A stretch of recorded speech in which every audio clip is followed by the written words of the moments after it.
Good morning, good afternoon and good evening प्यारे बच्चों.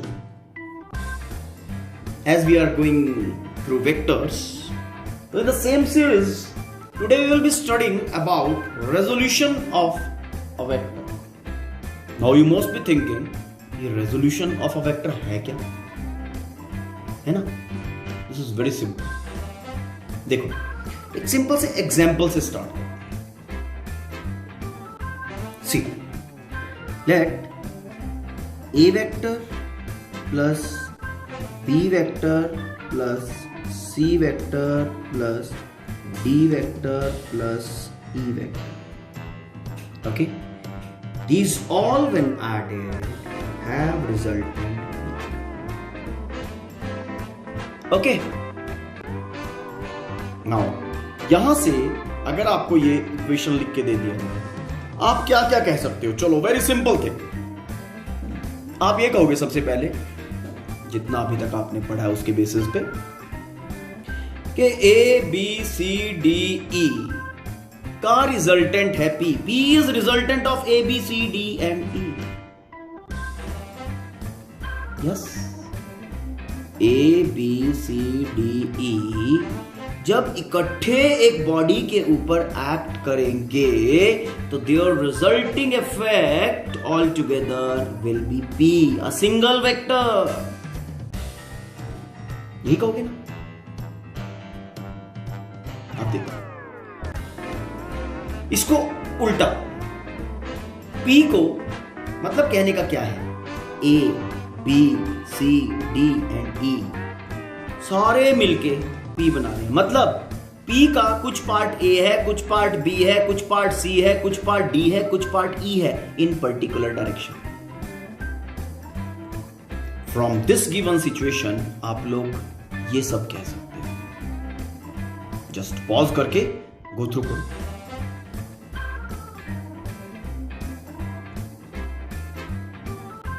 Done. Now take reverse. अब इसको उल्टा स्टडी करो. P is splitted as P is resultant of A, B, C and D. मतलब collectively P will be able to produce effect of A, B, C, D and E, and individually also P will be able to produce the effect. Done. P का effect in particular direction is A. P का sum of the effect in some direction is A. In some other direction, P has its effect as B.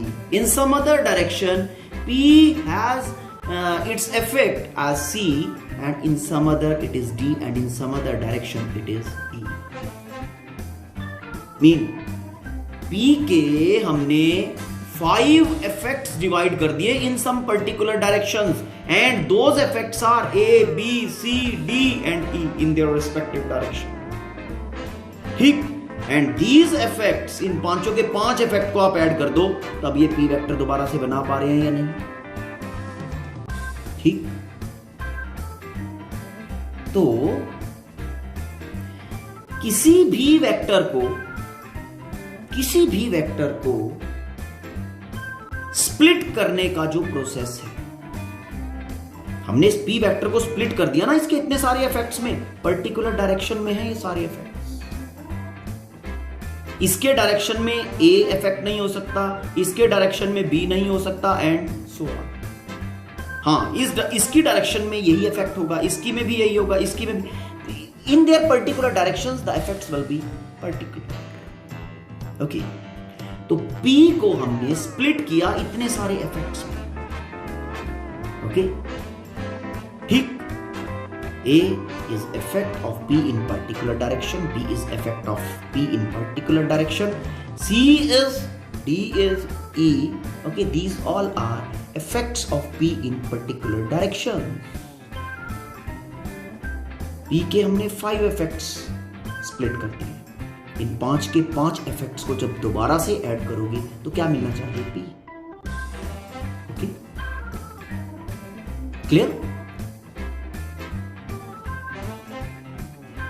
this process of splitting a vector into many vectors, two or more. Fine.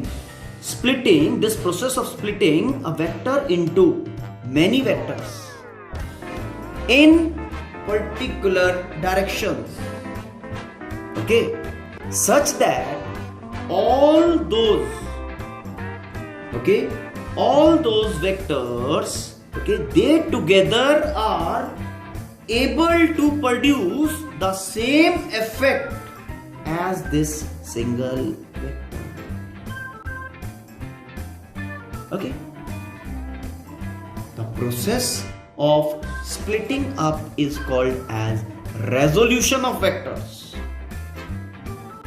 This process of splitting of single vector into many mean more than, okay, this is called as resolution.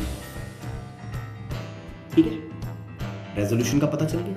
Now अब वो जो vectors हमने split किए, जितने vectors हमने बनाए, एक vector से जितने बनाए, जैसे कि यहां पे A, B, C, D, E all together are making P, या फिर उल्टा कर दो, P को हमने स्प्लिट कर दिया A, B, C, D, E में। ये सारे vectors A, B, C, D and E, okay, they all are components of P in their respective direction.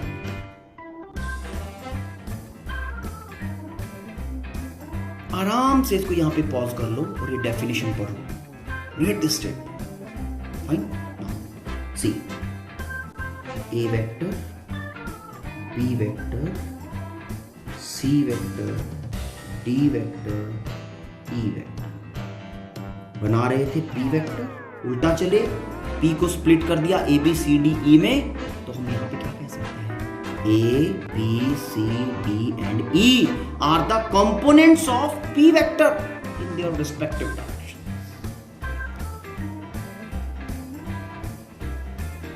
Hope this is clear. Component vectors and resolution of vectors. As I think these both things are clear. Okay. Now let's classify the components of vector.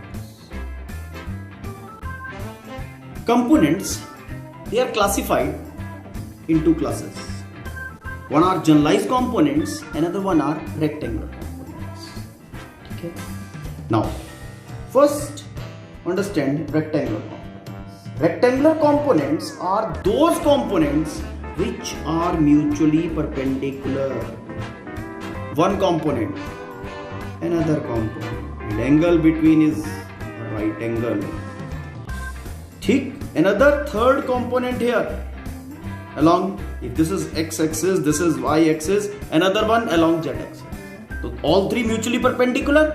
So these mutually perpendicular components are called as the rectangular components. Now, if I ask you how many maximum number of rectangular components a vector can have, देखो, मैंने आपको ये नहीं कहा कि in one dimension, मैंने ये नहीं कहा कि two dimension, मैंने open to all कहा। ओके, can be, बोलो। देखो यहां पे जब कुछ नहीं बोला है तो मैक्सिमम की बात करेगा। मैक्सिमम कहां होंगे? स्पेस में होंगे, along x axis, along y axis, along z axis. बस तीन ही हो सकते हैं। तीन से ज्यादा म्यूचुअली परपेंडिकुलर एक्सिस हो ही नहीं सकती। Negative axis, negative X axis, positive X axis, basically X axis ही है। Positive negative Y axis, Y axis ही है। Positive negative Z axis, Z axis ही है। ओके, तो like that maximum number of rectangular components of vector can be 3। अगर specify कर दे कि maximum number of rectangular components in open space, then 3। अगर कहा जाए maximum number of components of a vector into a plane, into a plane, pause करके आराम से सोचो, थिंक ऑफ। अब प्लेन में मैक्सिमम कितनी परपेंडिकुलर एक्सिस बनाई जा सकती हैं? 1 axis, 2 axis, X Y plane, X axis, Y axis, Y Z plane, Y axis, Z axis, maximum number of 2। Okay, तो 2 ही रेक्टेंगुलर कंपोनेंट्स हो सकते हैं प्लेन में। तो maximum number of rectangular components of a vector in a plane is 2। Correct? ठीक है। After this, suppose just see, मैंने आपको बताया था कि a vector, A vector is written as x I cap, y j cap, z k cap. At that time I told you कि हमने एक वेक्टर इस तरह से कैसे लिखा? y. Now what is this? This is component of a vector along x-axis. yj, component of a vector along y-axis, component of a vector along z-axis. Fine. A vector is classified in 3 components, and these 3 components are mutually perpendicular. So x I cap, y j cap, z k cap, these are rectangular components of a vector. All 3 added together giving a rise to vector A. If the splitted vector when added together, okay, are able to give the vector itself, then they are called as components. These components are mutually perpendicular, so these are rectangular components. Okay? अगर मैं यहां पे आपको कहूं find magnitude of a vector, क्या करोगे? Just think, ए vector magnitude, हमने rectangular principal से लगा के किया था ना, ये रेक्टेंगुलर ही है। क्या है, कैसे आया था वेक्टर के केस में? डायरेक्टली वेक्टर का magnitude X square, Y square, Z square under the same way. Plane में है तो X I cap, Y J cap, P vector X I cap, Y J cap. Just सोचो जल्दी से, vectors में बताया था, ये x component of p, ये y component of p, component of p along y axis, along x axis. Magnitude कैसे है वैसे p वेक्टर, अगर हम इसको ग्राफिकली एनालाइज करें, ये आपका x एक्सिस हो गया, ये आपका y एक्सिस हो गया, ठीक। यहां कहीं कोऑर्डिनेट है x and y, this vector drawn x y, तो this vector drawn will be a p vector. x -0 I cap, y -0 j cap, okay, and you are getting finally x I cap, y j cap. तो ये p vector है ना आपका, इसी तरह से आपने रिप्रेजेंट किया था इसको। If you want to have magnitude of this vector from the components itself, कैसे होगा? इसका लेंथ निकालना है। दिस लेंथ कितना होगा? ये वाला length will be equal to this, and this length will be equal to this. This length will be y, and this length will be x. So this side, if I want to have length of this side, that will be x square plus y square under root. So magnitude of p vector itself कैसे आया था? x square y square under the root. Rectangular components के basis पे ही हुआ था। And here we have written vector in the form of rectangular components. Hope the thing is clear. Now, rectangular component in terms of angle. Okay, let us see how the things goes on. Suppose we are given with a vector, say a vector. हमें एक a vector दिया गया है, ठीक है। ये जो a vector है, this is making angle theta with this axis. Concentrate करने की बात है, थीटा विद दिस एक्सिस। ठीक है, आपको फाइंड करना है what's the component of a vector along this particular axis and what's the another rectangular component of a vector. Okay, what to do, यहां से परपेंडिकुलर ड्रॉप किया, ए वेक्टर का effect हो गया OJ. OJ length will represent the magnitude of component of a vector along this axis. ठीक, magnitude की बात कर रहा हूं। This length is representing a, इसका मैग्नीट्यूड मुझे फाइंड करना है, तो which angle I be utilising, बताओ जल्दी से, कौन सा एंगल यूज करूंगा? This is hypotenuse, this is base. Base and hypotenuse का लिंक करता है cos theta is equal to base, that is OJ over ON. ON is a magnitude. This implies OJ is equal to A cos theta. This is component, magnitude of component of A vector along this axis with which it is making an angle theta. Okay, now other rectangular component will be along this axis, जो initial आपने axis assume किया उसके perpendicular जो axis होगा, दूसरा rectangular component उसके along मिलेगा। ठीक है, उस कंपोनेंट का मैग्नीट्यूड ध्यान देंगे, यहां से परपेंडिकुलर ड्रॉप किया इस एक्सिस पे। Okay, O S. ओके, तो magnitude of component of a vector along this axis, along this axis कितना? O S.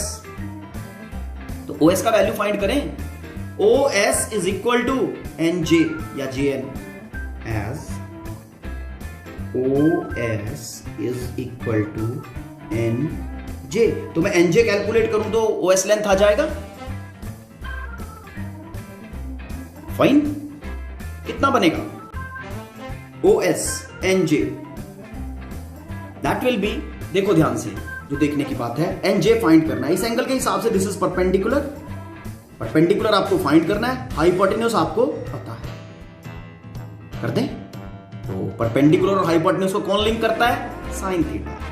Sign of theta from the same triangle OJN is equal to perpendicular, that is NJ over ON, hypotenuse. ON is equal to A magnitude, A magnitude, तो NJ is equal to A sine of theta.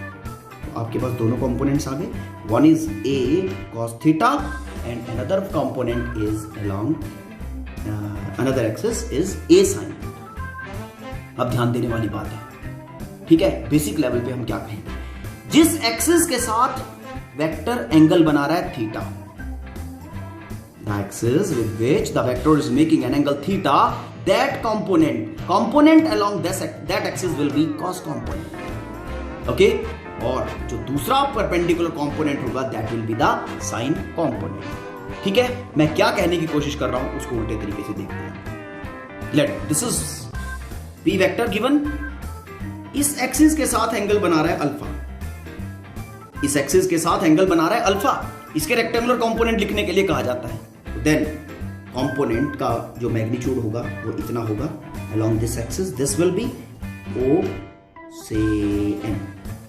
Okay, component of P along this axis ON, और ON कितना होगा? P vector इस axis के साथ angle बना रहा है अल्फा, P cos अल्फा। भाई वेक्टर जिस एक्सिस के साथ एंगल बनाएगा, ओके, वो cos कंपोनेंट बनेगा।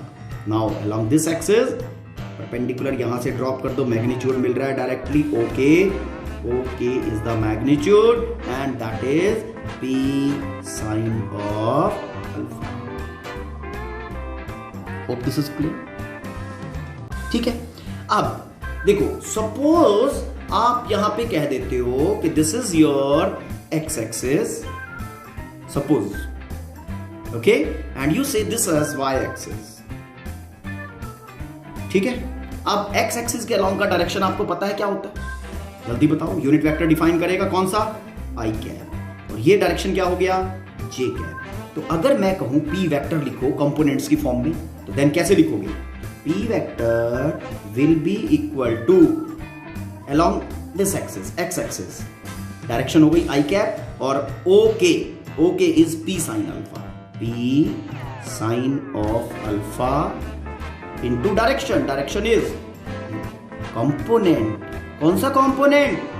p का component along x axis, px. py लिखें, ये मैग्नीट्यूड थे ना, पूरा कंप्लीट कंपोनेंट लिख रहा हूं. py, ये लो, पी वाई, वाई एक्सिस के अलॉन्ग मैग्नीट्यूड कितना है? ON is P cos alpha, P cos alpha, direction J cap. ठीक.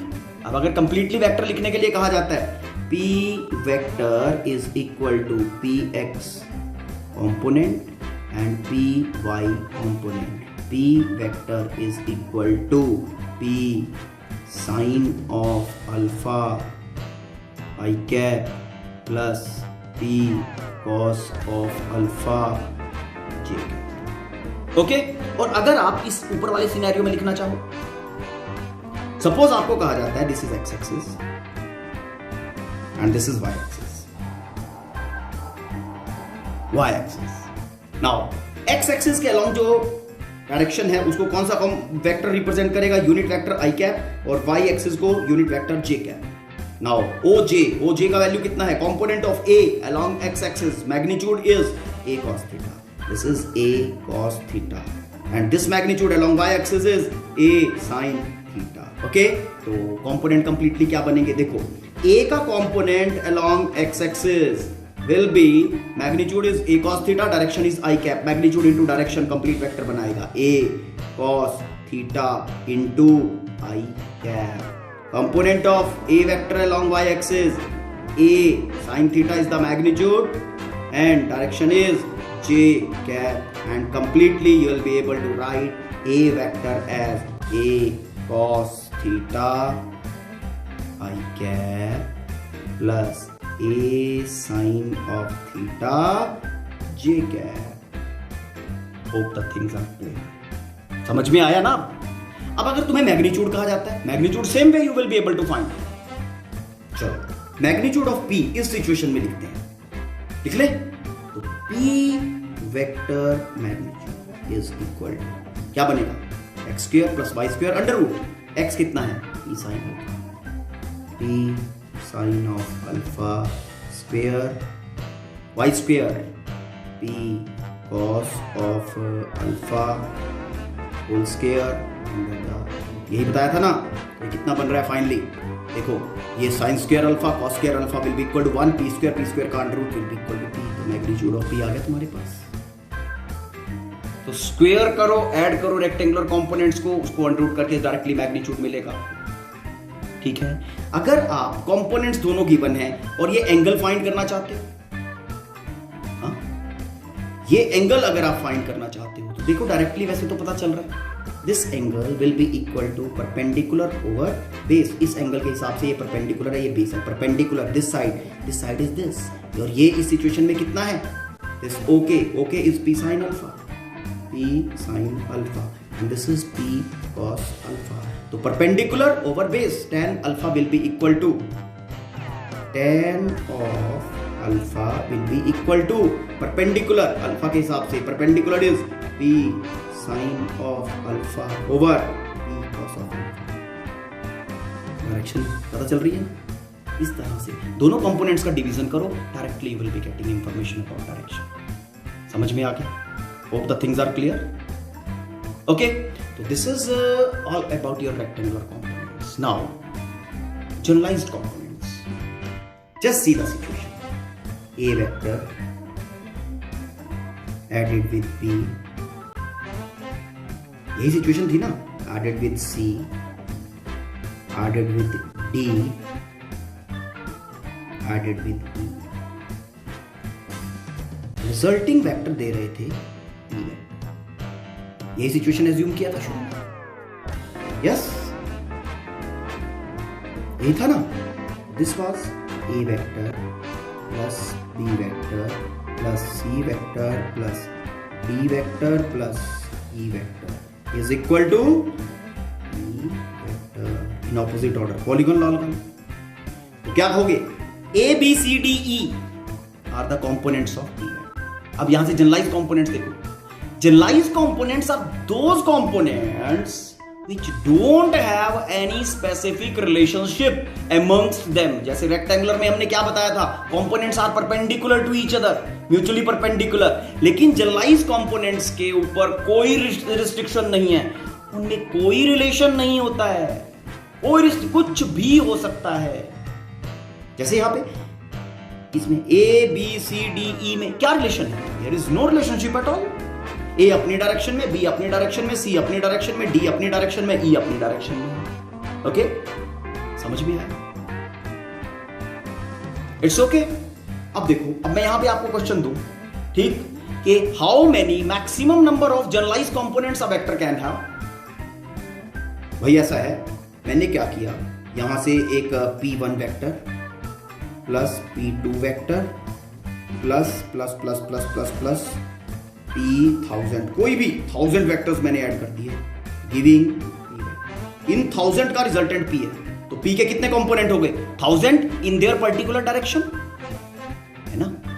तो इस तरह से अगर आप बात करो, a vector can have as many infinite number of generalise components. It's okay. अब देखो, ध्यान देने वाली बात है, ये ध्यान से सुनो। देखो, हमारे पास सपोज करो ये P वेक्टर है, okay, in some particular direction it has its component as P1, okay. P1 is component of P in particular direction. Now ये जो जिस डायरेक्शन में ये P1 कंपोनेंट है ना, इसकी डायरेक्शन में अपने ही तरह का हो सकता है, बस मतलब यूनिकनेस इन पर्टिकुलर डायरेक्शन, ओके, जो तुम्हारा कंपोनेंट होता है ना, दैट इज यूनिक, एक ही है। समझ में आया? Mean P1 is unique, unique mean single in its direction, ठीक है। तो हमने इनफाइनाइट तो कह दिया, बट साथ में ये जरूर याद रखना है कि पर्टिकुलर डायरेक्शन में it has particular value. Hope the things are clear, ठीक है। Just go through the content. We will be studying application of components in the next lecture. Thank you, have a nice day.